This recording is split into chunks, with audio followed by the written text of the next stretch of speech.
Despite its childish and wildly immature nature, Talking with Dinosaurs is not intended for children.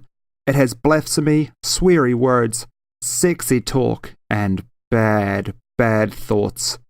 It is for entertainment purposes only, and while care has been taken to keep information as accurate as possible, paleontology is an ever-growing field with new data and theories constantly changing how we see these prehistoric monsters, so we make no guarantees about accuracy. I mean, not that it matters. Paleontologists are just making it all up as they go along anyway. And to my mum, I'm still very, very sorry.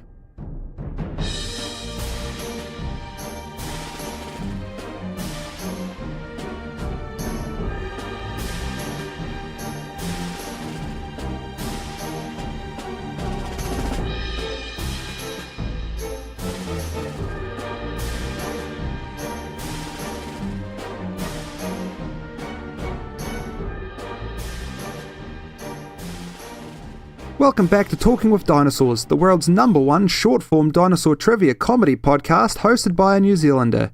I am, as ever, Stefan Ato, the aforementioned podcaster, and all-round tardy lad. No, not tardigrade. I wish I were a sea bear, though. Tiny but mighty.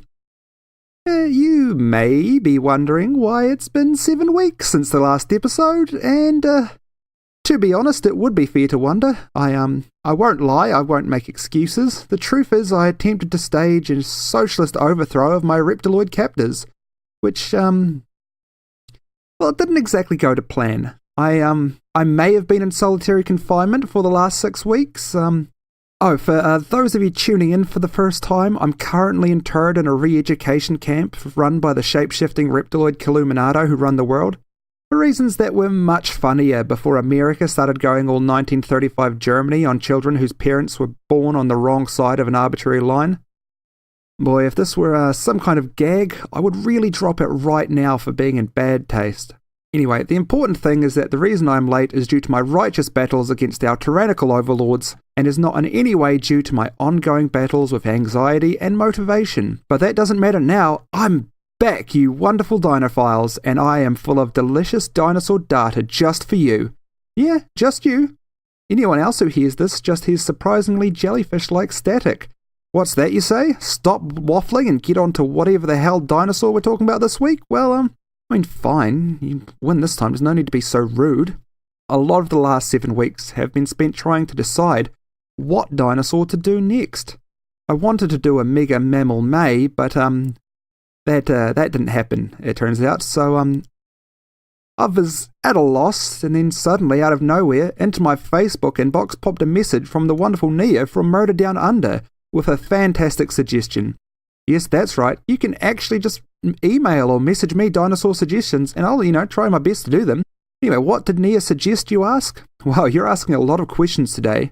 We've got a section for that. You save them for there. Now, we've gone really big in the past. As everyone knows, dinosaurs were really big. But we've never really gone really small. I'm talking dinosaurs that made turkeys look like titans. I speak of the minuscule Microraptors, very small dromasaurid dinosaurs who change a lot about how we see dinosaurs. Microraptors, distant cousins of the unfairly popular Velociraptor, were not only fully feathered, but had winged arms and legs, giving them quite the unique appearance. The original species discovered, Microraptor, weighed about a kg and was probably about 80 centimetres long. That's about 2.5 pounds and about 2.5 feet long if you use nonsense measurements. But other species in the Microraptoria clade have weighed as little as 300 grams. I'm not translating that one for you. Learn some real gosh dang measurements, but just trust that that's really small. Now that tiny baby was called Zhongjinsaurus, and was named after the region in China in which it was discovered. I would like to apologise. My Chinese is not good, so my pronunciations are probably quite off with some of these names. But we'll just, we'll just deal with that as it comes. The largest Microraptor species discovered so far was called Zhanguraptor, and that was actually the exact species Nia suggested to me. It weighed in at a massive 4 kgs and was almost 1.2 metres long. Wow, what an absolute unit! I mean, that's about a quarter of the weight of the minuscule Velociraptor and about half the length. So, Yeah, not that much of a unit after all. Obviously, when you think of dinosaurs, you don't tend to think about them being the size of a quail. You think of your massive tyrannosaurs and your giant sauropods. Why is that? Well, there's about 3 reasons for that. The first is that the bigger ones are cooler. I mean, who cares about something the size of a sparrow? The sparrows everywhere. The second reason is that bigger bones are much more likely to leave evidence behind them. And the third reason seems to be that dinosaurs tended to get really big, especially when they were herbivores. But despite Microraptors' below average size, they made up for that in quantity. Microraptors are the most common fossil found in its part of the early Cretaceous China, with at least 300 specimens known to exist. Almost all of the Microraptors have been discovered in Asia, all in fact, except one. Hesperonychus was found in the Dinosaur Park Formation in Alberta, Canada. It's dated as much younger than the rest of the Microraptorians, which mostly came from the early Cretaceous. Those typical bloody Canadians. Never coming up with anything original.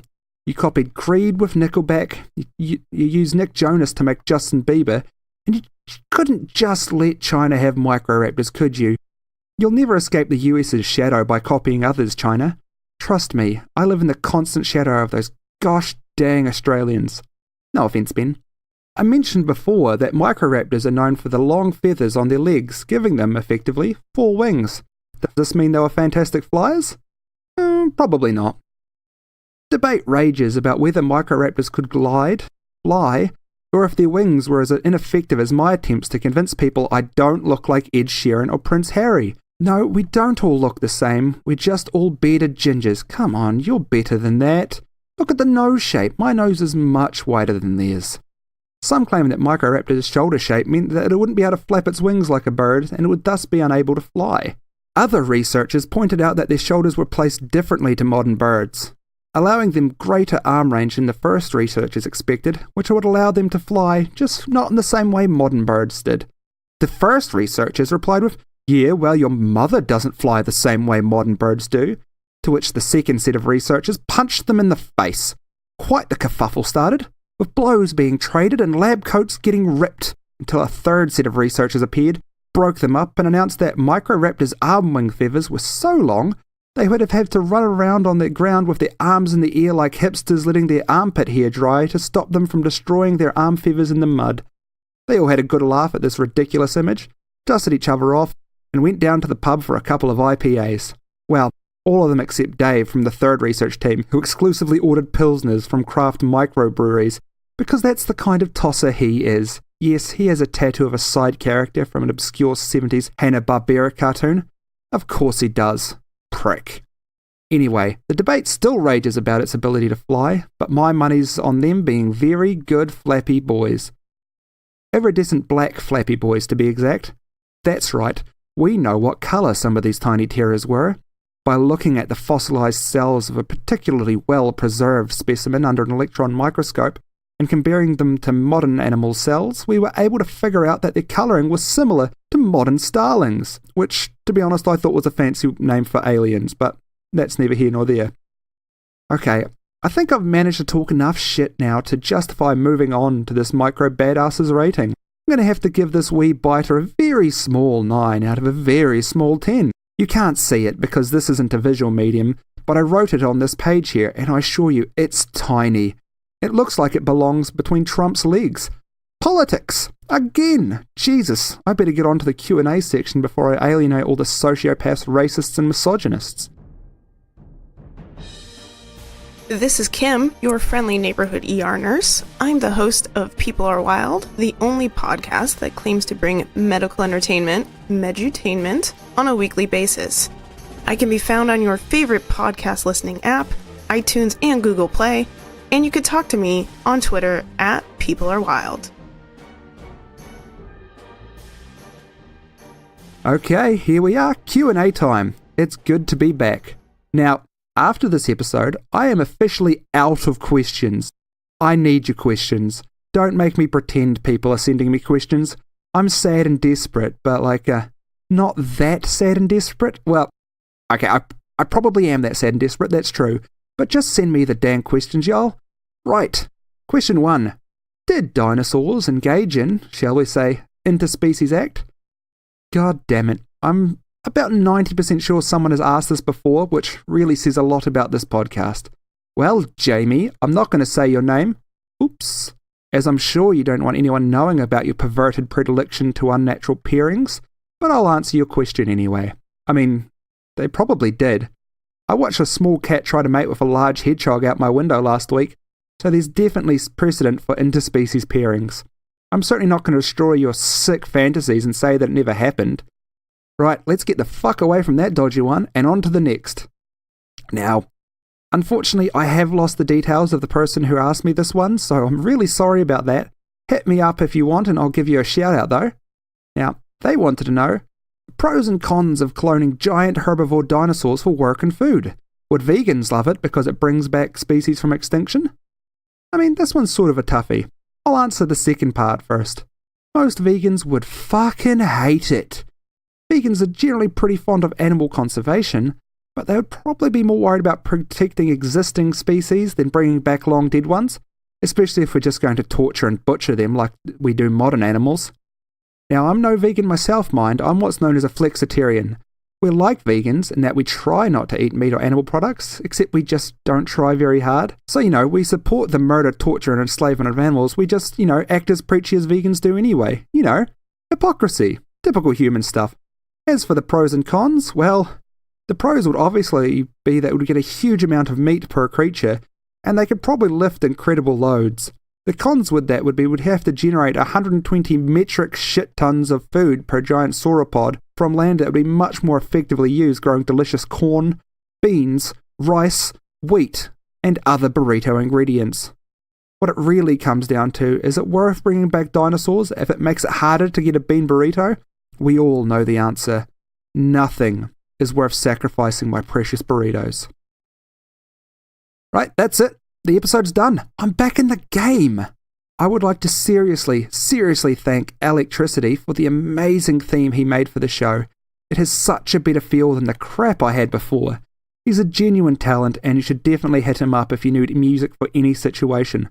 Check him out at facebook.com/ALECTRICITYNZ and he can get you sorted. I would also like to thank you all for coming back after my frankly embarrassingly long unofficial hiatus. It definitely shouldn't be as long before the next episode. You've heard that before. And I'm hoping to do a Facebook live stream from the local premiere of Jurassic World, which will probably be tomorrow or the day after if you listen to this when it comes out. Of course, most of my listeners are in America, so it'll be about midnight when it happens, or 4 a.m, depending on which coast you're on. So, I don't expect to see many of you there live. Oh well, goddamn night stuff. I blame society. Crap, do I usually have other things I say here? It's been a while. Oh yeah, don't forget to check out the Facebook group, Talking with Dinosaurs, Dinophiles Anonymous, and be sure to follow the Instagram and Twitter. I'm usually posting memes because I'm a funny 21st century guy, sitting in front of his computer and pressing the retweet button in lieu of having talent himself. Anyway, I'm not going to bother to tell you to like on iTunes and crap, because who can be bothered, and who even uses Apple Podcasts anymore? That app is trash now. Just, mention me to people if it comes up in conversation. That's all I ask. That and gifts. And, foot rubs. And human sacrifice. Anyway, I'm done. I've been Stefan Ato, and we've been Talking with Dinosaurs.